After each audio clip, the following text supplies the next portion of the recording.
लगातार प्रचंड गर्मी बढ़ती जा रही है और सूर्य की तपीस लोगों को घरों से बाहर निकलने पे भी रोक रही है। ऐसे में आपने देखे होंगे कि कई घटनाएं आपके सामने आई हैं। लोग सड़क पे चलते चलते गिर जाते हैं और उनकी मौत हो जाती है। इसी पे आज ज्यादा बातचीत करेंगे हम मेरठ के सुप्रसिद्ध सर्जन डॉक्टर आशु मित्तल जी से। आज हमारे साथ आशु मित्तल जी हैं, उनसे बातचीत करते हैं। सर, बहुत बहुत स्वागत है आपका। हाँ जी, नमस्कार जी, धन्यवाद। सर, अब जो लगातार आप शिकायतें देख रहे हैं क्योंकि गर्मी बढ़ रही है लगातार, और अब सरकार ने भी गाइडलाइन जारी की है कि रात दोपहर में 12 बजे से शाम 4 बजे तक सड़कों पर निकलने से बचें। तो सर, क्या कहेंगे आप इसको? हाँ, बिल्कुल सही बात है। जितना इतनी प्रचंड गर्मी में आप बाहर निकलेंगे, पानी की कमी होगी, चाहे आप कितना भी पानी पी लें। गर्मी इतनी ज़बरदस्त है, आप देख लो 52 डिग्री टेम्परेचर तक हो गया दिल्ली में, जो कभी आज तक देखा नहीं गया। 79 ईयर्स का वर्ल्ड रिकॉर्ड तोड़ा है। तो देखो, खतरा तो हो गई होगा, हीट स्ट्रोक भी हो गई होगा। इसलिए आप दोपहर में निकले ही ना बाहर। जो कार्य करने आप सुबह करें, सुबह जल्दी उठा करें, 4-5 बजे उठा करें, सुबह 5 कार्य करें कर ले। किसान को देखो, सुबह 4 बजे उठता है, अपना 6-7 बजे तक वापस भी आ जाता है। तो आप ऐसा कार्य करें जो सुबह कर लें, शाम को कर लें। दिन में क्यों करना है? दिन में आप घर में रहिए, घर में काम करिए, या ऑफिस में रहिए, ऑफिस में काम करिए।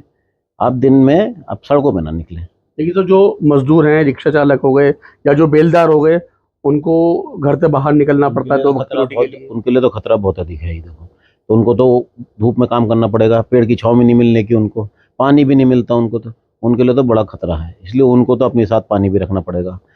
और जो भी काम करवा रहा है उनसे, जैसे भी उनसे को भी 10-15 मिनट काम करो, 5-10 मिनट और छाँव में बैठाएं, हल्के हो जाएं, पानी पिएं, नहा लें। गाँव में ये अच्छा होता है कि हर जगह नहर चलती रहती है, कुछ न चलती रहती है, आराम से आप डुबकी भी मार सकते हो। लेकिन 15-20 मिनट से अधिक काम ना करें। फिर उसके बाद 5 मिनट रेस्ट कर लें, खूब ठंडा पानी पिएं, नहर में डुबकी लगाएं, फिर काम कर लें थोड़ी देर। इतना तो चल जाएगा, अगर उसको इतना काम करना है। ऐसे ही रिक्शे वाले का है, भाई आप सुबह शाम ज़्यादा काम करें, दोपहर में कम करें। अगर आपको करना है, अंगोछा पहने, गीला अंगोछा पहने, सफ़ेद रंग का एक टोपी लगाएं, वो भी गीली लगाएं, तो उससे आपको ठंडक मिलती रहेगी। पानी पीते रहें, ठंडा पानी रखें अपने पास, जैसे भी हो। इसलिए लोगों को प्याऊ लगाने चाहिए, ठंडे ठंडे प्याऊ। आजकल देखिए, आप प्याऊ नहीं मिल रहे कहीं पे भी, हर 10 कदम पे प्याऊ होने चाहिए। ठंडा पानी कोई नहीं दे रहा। लोग कमाए जा रहे हैं, गाड़ियाँ खरीदे जा रहे हैं, लेकिन लोगों के लिए कुछ नहीं रख रहे। नदियाँ हैं नहीं, शहर में तो ना नहर है, ना नदी है, ना तालाब है, कुछ भी नहीं है। पानी किसे मिलेगा, कहाँ से मिलेगा? ना पक्षियों को मिलेगा, ना पशुओं को मिलेगा, ना मनुष्यों को मिलेगा। अब मनुष्य धनी है तो खरीद लेगा ठंडा पानी, बेचारा रिक्शा वाला कैसे खरीदेगा? तो सर, क्या उपाय ऐसे लोगों के होने चाहिए कि जिनकी बिल्कुल मजबूरी है दोपहर में घर से बाहर निकलने के लिए? सर, क्या क्या उनको साथ रखना चाहिए? क्या क्या उपाय हैं? उनके खान पीन के लिए क्या कहेंगे सर आप? एक तो पहले यह है कि सफ़ेद कपड़े पहने, कम से कम वो धूप तो आपकी रिफ्लेक्ट कर देगा बैक। टोपी सफ़ेद पहने, थोड़ा गीला रखें, पानी हमेशा ज़्यादा से ज़्यादा रखें, शिकंजी पीते रहें, ये करते रहें, और धूप से थोड़ा बचें। और रिक्शा पहनते हैं, कुछ पे कुछ छतरी लगा लें। पीछे जो बैठते हैं उनके लिए, जैसे पहले रिक्शे में वो रहती थी, अब रिक्शा ओपन रहने लगे। ये भी गलत है कि रिक्शे को कम से कम वो लगाएं। और रिक्शा भी ऐसा है कि दिन में शाम को ज़्यादा चलाएं, दोपहर में थोड़ा कम चलाएं। पब्लिक भी कम होती है, तो आप रिक्शा चला के करेंगे क्या? जब पब्लिक ही नहीं मिलेगी, आप धूप में उनका वेट करते रहोगे, तो आप भी आराम करो, पब्लिक को भी आराम करना था। पब्लिक को भी लगेगा रिक्शा नहीं मिल रहा दोपहर में, तो वैसे भी कम जाएगी। तो वैसे भी दोपहर में आपने देखा, सड़कें बिल्कुल सुनसान सी हो जाती है, वीरान सी हो जाती है। तो इसलिए दोपहर में तो आप रेस्ट टाइम लगाओ। सुबह काम करो, 10-11 बजे के बाद काम बंद कर दो, ऐसे शाम 4-5 बजे के बाद काम करो। तो सरकार भी सही कह रही है कि 12 से 4 आप काम ना करें और अंदर ही रहें, तो ज़्यादा अच्छा है। तो सर, आपने भी देखा होगा कई वीडियो सोशल मीडिया पे वायरल हो रही हैं। लोग चलते फिरते गिर जाते हैं, उनकी मौत हो जाती है। कुछ डांस करते वीडियो आपके सामने आएंगी, वो गिर जाते हैं। अभी एक योगा टीचर का वीडियो भी सामने आया था, फौजी की उसने ड्रेस पहनी हुई थी, परफॉर्मेंस वो कर रहे थे। वो गिर जाते हैं, उनकी मौत हो जाती है, लोग ताली बजाते हैं, लोगों को लगता है कि शायद वो परफॉर्मेंस कर रहे हैं। तो सर, ऐसे क्या अचानक लोगों को हो रहा है? देखिए, 2 तरीके हैं, इसका हीट स्ट्रोक से मतलब नहीं है जो ये है। आजकल हीट स्ट्रोक से भी खतरे हो रहे हैं। ज़्यादा गर्मी हो जाती है, पानी पीते नहीं, एक्सर्ट ज़्यादा कर देते हैं, शिकंजी नहीं पीते, तो इसकी कमी के कारण दिक्कत तो हो रही है। लेकिन जो आप ये सब बता रहे हैं, ये तो सीधे-सीधे हार्ट अटैक के ऊपर है। ये लोग क्या करते हैं, योगा इतना करते हैं, जिम इतना करते हैं, एक्सरसाइज इतना करते हैं कि अपनी पल्स रेट को बहुत हाई ले जाते हैं। जबकि हमारे लिखा हुआ है कि पल्स रेट इससे ज़्यादा नहीं होनी चाहिए। 220 माइनस एज का 80% होना चाहिए। अगर इससे ज़्यादा, मेरी एज है, मेरी एज के हिसाब से 130 से ऊपर पल्स नहीं होनी चाहिए। अगर मैं ज़्यादा एक्सर्ट करूँगा 130 से ऊपर, तो भैया हार्ट अटैक का खतरा आएगा ही आएगा। टीएमटी टेस्ट भी होता है, वो भी आपकी एज के हिसाब से इसका जो फॉर्मूला इससे कैलकुलेट करके आपकी रख देगा एज। जैसे ही आपकी टीएमटी टेस्ट में वो पल्स रेट क्रॉस करी, आपका टेस्ट बंद कर देगा। तो मैंने टीएमटी टेस्ट अपना कराया, मेरा 8.5 मिनट चल पाया, मैं 10 मिनट नहीं कर पाया, तो मेरी 130 से ऊपर क्रॉस कर गई पल्स रेट 8.5 मिनट में, तो उन्होंने टीएमटी टेस्ट बंद कर दिया। मैंने पूछा भाई ये तो फिर मेरे साथ तो गलत है। कह रहा जी आपने तो 8.5 मिनट कर लिए, लोग तो 5 मिनट में ही नहीं अपनी पल्स रेट क्रॉस कर लेते हैं। बहुत कम लोग होते हैं जो एथलीट होते हैं जो 10-10 मिनट तक टीएमटी टेस्ट कर लेते हैं, वरना नहीं कर पाते। तो ये वही लोग हैं जो ज़्यादा डांस कर लिया, ज़्यादा एक्सर्ट कर लिया, ज़्यादा जिम कर ली, ज़्यादा साइकिलिंग कर ली, गर्मी भी हो रही है, और कुछ की एज भी ज़्यादा है, और कुछ की एज ज़्यादा नहीं है तो उनकी फैमिली हिस्ट्री भी है। भाई जिसकी फैमिली हिस्ट्री है उसको तो खतरा है ही हार्ट अटैक का। तो ओवर एग्जर्शन भी ना करें, इसलिए भगवान ने बैलेंस लाइफ बनाई है, ना कम काम करो ना बहुत अधिक काम करो, हर चीज़ में बैलेंस चलो। आपने देखा था, ये तो सर ओवर एज की बात हो गई, लेकिन कई वीडियो तो सर ऐसे ही हैं, छोटे बच्चे हैं, 5वीं क्लास का भी एक शायद बच्चा था, उसकी भी मैंने स्कूल में बताया मौत ना हो गई कि थी। अपने उसने पानी कम पिया, ओवर एग्जर्शन कर दिया। एग्जर्शन तो उसने भी ओवर करा ना अपना, तो ओवर एग्जर्शन नहीं करना, और आपको बैलेंस खाना है, पानी पीना है। और कुछ का ये है, जैसे ये है कि जिसको कोविड हो चुका है, तो कोविड के बाद कई लोगों को मायोकार्डाइटिस बहुत ज़्यादा है, सांस की प्रॉब्लम रह चुकी है, तो उनको भी दिक्कत है थोड़ी सी, तो हार्ट की प्रॉब्लम बहुत ज़्यादा है, कुछ को तो एरिथमियास तक हो रहे हैं, तो दवाई खानी पड़ रही है हार्ट की।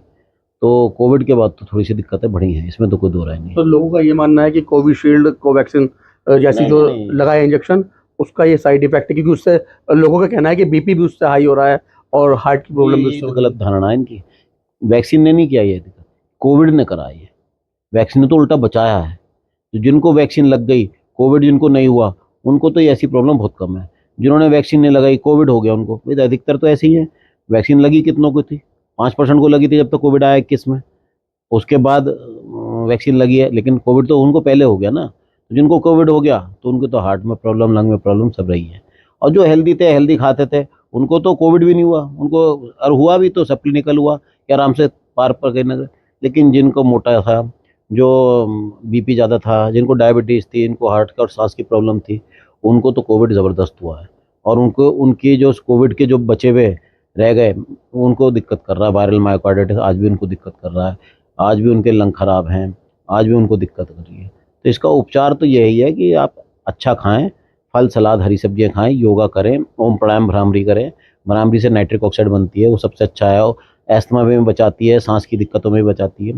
तो आपको ये करना है, अखरोट खाने हैं, मतलब नट्स खाने हैं सबसे पहले, फिर फल सलाद हरी सब्जियां खानी है आपको, अंकुरित चीज़ें खानी है, बीन्स, ब्रोकोली, मतलब जितनी भी आप नेचुरल चीज़ और ऑर्गेनिक हैं वो खाएं।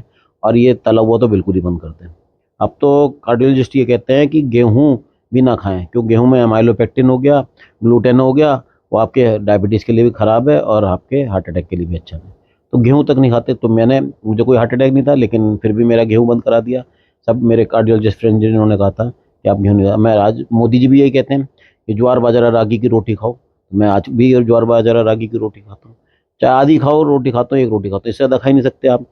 ज्वार बाजरा रागी की रोटी, तो रोटी भी कम हो गई, तो वजन भी मेरा इसलिए कम हो गया।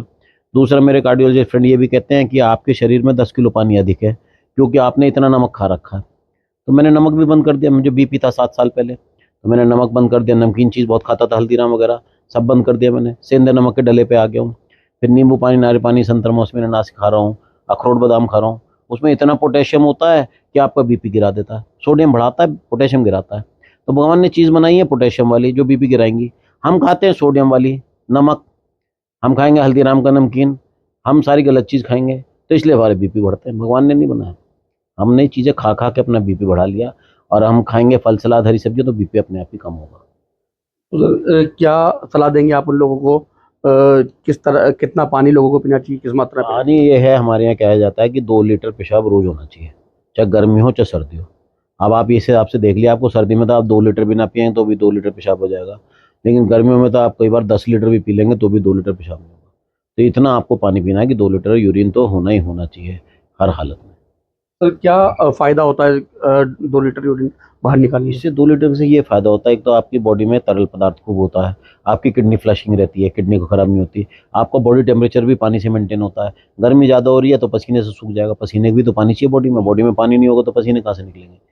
तब हीट स्ट्रोक होता है, जहाँ पानी की कमी होगी, आपके पसीने आने के नहीं, आपको हीट स्ट्रोक हो जाएगा। आपने ऊपर पानी नहीं डाला, आपने ऊपर पानी डालोगे तो वो इवेपोरेट होगा तो आपको ठंडक देगा, आपने वो भी नहीं डाला, पानी आपने पिया नहीं, गर्मी में घूम रहे हो, सॉल्यूट्स आपके पास है नहीं, तो फिर तो हीट स्ट्रोक होना ही होना है। तो इनसे बचने के लिए तो भगवान ने सब चीज़ दे रखी है, जो जो फल आज के मौसमी फल हैं वो खाने। आप तरबूज ले लिए, खरबूजा ले लिए, जितनी आम ले लिए, जितनी भी चीज़ें रसीली, सब गर्मी में मिलेंगी आपको। तो आपको यही फल खाने हैं, मौसमी फल। जी। तो ये फल खाएंगे, आपको तरल पदार्थ भी खूब मिल रहा है। इनमें तरल पदार्थ है। इस समय आप पन्ना लिए, सत्तू लिए, लस्सी लिए, जितनी भी ठंडी चीज़ें हैं सब लिए आप, और कोई कमी ना करिए खाने में, पीने कोल्ड ड्रिंक में। भी पी सकते हैं क्या? ना ना ना, कोल्ड ड्रिंक तो और हार्मफुल है। उसमें तो इतना शुगर, इतना सॉल्ट, इतने केमिकल मिले हुए हैं, तो कैंसर कर रही है, बीपी कर रही है, शुगर, सारे हार्ट अटैक कर रही है, सारे रोग कर रही है। उससे आपकी प्यास भी नहीं बुझने की, वो और आपकी प्यास और बढ़ाएगी। तो कोल्ड ड्रिंक तो इसमें और हानिकारक। मैंने बताया ना, सिर्फ भगवान की बनाई हुई चीज़ खानी है। मनुष्य की बनाई चीज़ तो कोई भी खाई, चाहे दवाई भी हो, वो हानिकारक है। कोई दवाई ऐसी नहीं बनी जिसने हानि ना करी हो आज तक किसी को। यहाँ तक कि पैरास्टामोल की गोली है, ये भी आपका लिवर खराब करती है। जो लोग एक्सेस में खाते हैं, भी जरा सी बुखार हुआ और खा लिया, ये भी गलत है। आप बुखार का कारण ढूंढिए, चाणक्य की तरह। चाणक्य कहता है रोग की जड़ पे जाओ। आप रोग की जड़ पे जाओ। टाइफाइड है तो टाइफाइड ठीक करो ना, आप पैरास्टामोल क्यों खाते हो? जुकाम है, जुकाम ठीक करो। खांसी है, खांसी ठीक करो। लेकिन ये पैरास्टामोल नहीं खानी, दर्द की दवाई नहीं खानी। यानी ये खुद नहीं लेना जब तक हाँ चिकित्सक की सलाह ना लें आप। हाँ, और जो भी दवाई लें, खाना खाने के बाद लें, अधिक पानी के साथ लें। तो इससे इनके जो किडनी खराब करेगी, तो अधिक पानी पियेंगे तो किडनी साफ हो जाएगी। खाना खाने में अल्सर करती है, तो खाना खाने के बाद लेंगे तो अल्सर भी नहीं करने की। तो इन सब का यही है कि खाना खाने के बाद ज़रूर दवाई लें और पानी ज़्यादा लें, तो उनके जितने भी साइड इफ़ेक्ट्स हैं वो कम हो जाएंगे। तो बिल्कुल, बहुत बहुत धन्यवाद। हमारे साथ थे डॉक्टर आशु मित्तल जी, जिन्होंने तमाम जानकारियाँ दी हैं। उन्होंने बताया कि ये जो हीट वेव लगातार चल रहा है, उससे जो हीट स्ट्रोक के जो केस लगातार आ रहे हैं, उनसे कैसे बचा जाए और कैसे ये जो केसेस हैं वो सामने आ रहे हैं। इसके अलावा उन्होंने बताया कि आम व्यक्ति को या आम आदमी को जो उसके सामान्य जीवन की जो दिनचर्या है वो किस तरह से उनको करनी चाहिए, और जिस तरह लगातार गर्मी बढ़ रही है तो उस तरह उनको जो तरल पदार्थ हैं वो ज़्यादा से ज़्यादा लेना है, और जो रसीले जो फल हैं वो भी उनको लेने हैं। तरल पदार्थ लेना है जिसमें लस्सी हो सकती है, संतरे का जूस हो सकता है, मौसमी का जूस हो सकता है, और नारियल पानी हो सकता है, और तमाम तरह के जो ये जो प्राकृतिक चीज़ें हैं वो हो सकती हैं। जबकि कोल्ड ड्रिंक पीने वालों को कोल्ड ड्रिंक से परहेज करना चाहिए। तो तमाम जानकारियाँ हमारे साथ आज आशु मित्तल जी ने आपको दी है। इस जो जानकारियाँ दी हैं उनको अपने जीवन में अगर आप भी लगातार बनाए रखेंगे तो ज़रूर आप भी इन बीमारियों से बच पाएंगे। मेरे समझो कि सावन के साथ लोकेश टंडन, LTV।